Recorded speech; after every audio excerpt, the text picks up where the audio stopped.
pro papo inicial, o que você acha que vai acontecer daqui para frente? Porque, querendo ou não, tá rolando um questionamento das instituições. Eu acho que a gente tá passando por isso. E aí, elas vão convalescer, elas vão deixar de existir, vão novas instituições sendo criadas com outras filosofias, com outros princípios? Não, primeiro, no caso da OMS, por exemplo, que você falou, essas instituições são novas, né? Se a gente pensar em termos de Igreja Católica, tem 2000 anos. Essa é uma instituição foda. Sim. Né? Não a OMS ou a ONU. Sim. A Igreja Católica é uma instituição foda. Mas ela mesmo caiu, tá em total descrença pouco. Não, mas ainda tem muito católico. Tem, com certeza. Católico pra cacete. Com certeza. Né? E assim, se você pensar, hoje ela é mais forte do que era 1800 anos atrás. Certo? Com certeza. Inclusive ela tem mais aparato hoje do que tinha. Às vezes a gente tem a impressão que mas ela é um poder antes... mais é um poder mais escondido, é um poder mais Mas acho que relativamente ela tinha mais poder antes. Não, é que assim, primeiro, no ano 1300, por exemplo, para você conseguir fazer uma coisa na Europa, onde está a sede da Igreja Católica, apesar que não começou lá, mas assim, propriamente o cristianismo, né? Mas assim, para a Igreja Católica fazer uma coisa acontecer, você não tinha penhora online, entendeu? Hoje o Estado é infinitamente mais poderoso do que era antes. Hoje um juiz tira sua grana com um clique. E se você quiser provar que estava errado, vai levar 5 anos. E você vai gastar um dinheiro do caralho para conseguir ver esse dinheiro de volta, certo? Verdade. A Igreja Católica não tinha esse poder no ano 1300. Ninguém tinha. Não só a Igreja Católica. Então, às vezes, a gente tem uma imaginação que a Igreja Católica era muito poderosa na Idade Média, mas esse poder, ninguém tinha um poder como se tem hoje. Que você chega num lugar rápido. Compara com peste. A peste não viajava tão rápido como viajou o coronavírus. Porque não tinha avião. Como hoje você tem uma capacidade positiva de poder, como se fala, você vai lá e faz uma coisa acontecer, você vai lá e toma a terra de alguém, você vai lá e não deixa a pessoa entrar no lugar que não se tinha antes. A estrada, o cavalo, levava... Ninguém sabia quem era quem. Não se sabia que era o rei. Você não sabia que era o rei. O rei podia andar na rua e ninguém sabia, porque ninguém sabia a cara dele. Certo? Ninguém sabia. Ninguém sabia quem era tal pessoa. Porque você não tinha foto, você não tinha televisão, você não tinha como a imagem da pessoa viajar. Esse aqui é o rei, ó, tá vendo? Não tinha. Tem filmes que mostram isso muito bem. Eu lembro de um filme especificamente sobre a Joana d'Arc, acho que assisti esse filme. do Luc Besson, né? Não, tu não assistiu esse filme. Era um negócio de trabalho de escola. É uma com a Mila Jovovich. Ela é antiga, de 1990, não é? Alguma coisa assim, Pode isso crer. mesmo. Então tu assistiu esse filme. Eu assisti. Então, assim, tem uma cena em que ela entra no lugar onde está o rei, né? Porque a Joana d'Arc, todo mundo sabe a história dela e tal, acabou virando uma heroína nacional francesa, mas assim, ela entra na sala e tem um cara vestido de rei. O rei era outro. Uhum. Mas eles fazem isso por quê? Porque ninguém sabia que era um rei, fora aquelas 5 pessoas que viviam ali. Mais que 5, mas um número pequeno. E ela acerta que é um rei, é claro, é um filme. A ideia de que ela estava iluminada por Deus, entendeu? Então ela sabia que era um rei de França. O filme joga com o fato que era real. Então, quando a gente pensa em poder, uma coisa é o que a gente imagina que era o poder. Nunca houve um poder... Por exemplo, a Igreja Católica não conseguiu ter o mesmo poder que o Império Romano teve.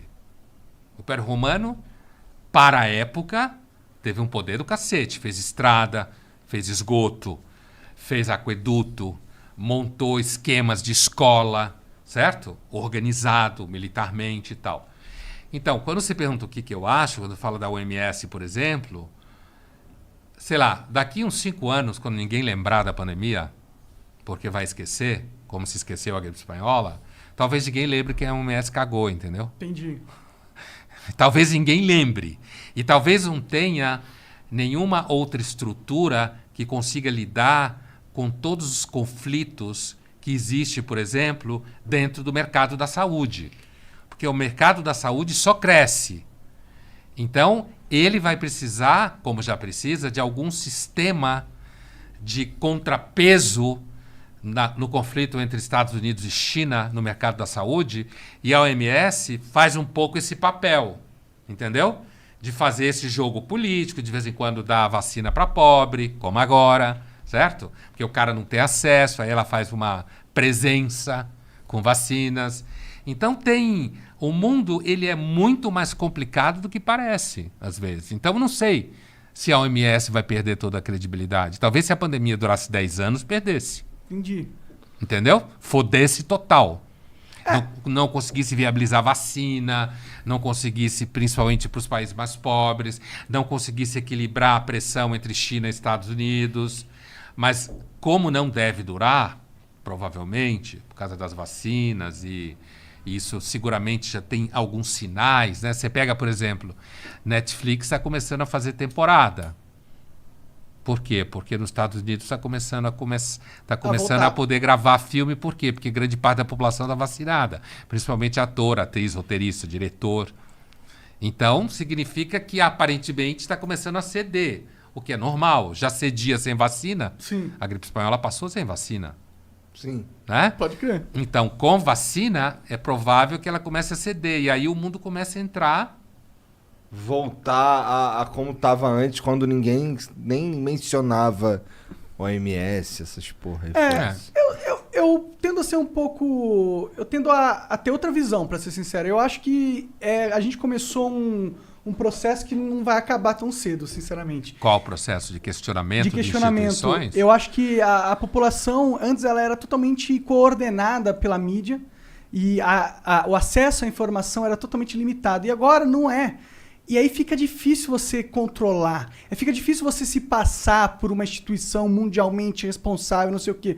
Porque a gente vai saber, o cara que trabalha na OMS, ele vai ter Twitter, ele vai fazer uma cagada, entendeu? E ele vai contar para não sei o quê. O outro cara também. E aí vai ter um escândalo de não sei o quê, porque foi gravado nas câmeras em Xangai, não sei o quê, entendeu? E eu acho que isso vai acabar minando as forças que as instituições tinham de parecer imune ao resto da humanidade, ser alguma coisa acima, tá ligado? De ser um poder realmente dos sabichões poderosos e... Eles nunca foram sabichões e poderosos, mas eles né? passavam como? Mas você tem que levar em conta que, por exemplo, tem quase a África inteira depende de instituições como o OMS para ter médico, hospital. Então, talvez em lugares onde você tem mais acúmulo econômico e é mais organizado, eu pego, por exemplo, nós três aqui, provavelmente até agora, a gente não precisou da OMS. De repente, eu já tomei uma dose da vacina, vocês vão tomar também em algum momento. Quer dizer, a gente não está imediatamente precisando da OMS. Mas quem quiser ir para a Europa vai precisar da OMS para testar a vacina que você tomou, por exemplo. Isso é o poder político. Quem está na África depende de Médicos Sem Fronteira, depende da OMS, depende da ONU. Então, essas instituições, elas têm muito dinheiro, porque, inclusive, isso faz com que a África não exploda mais do que explode, por exemplo.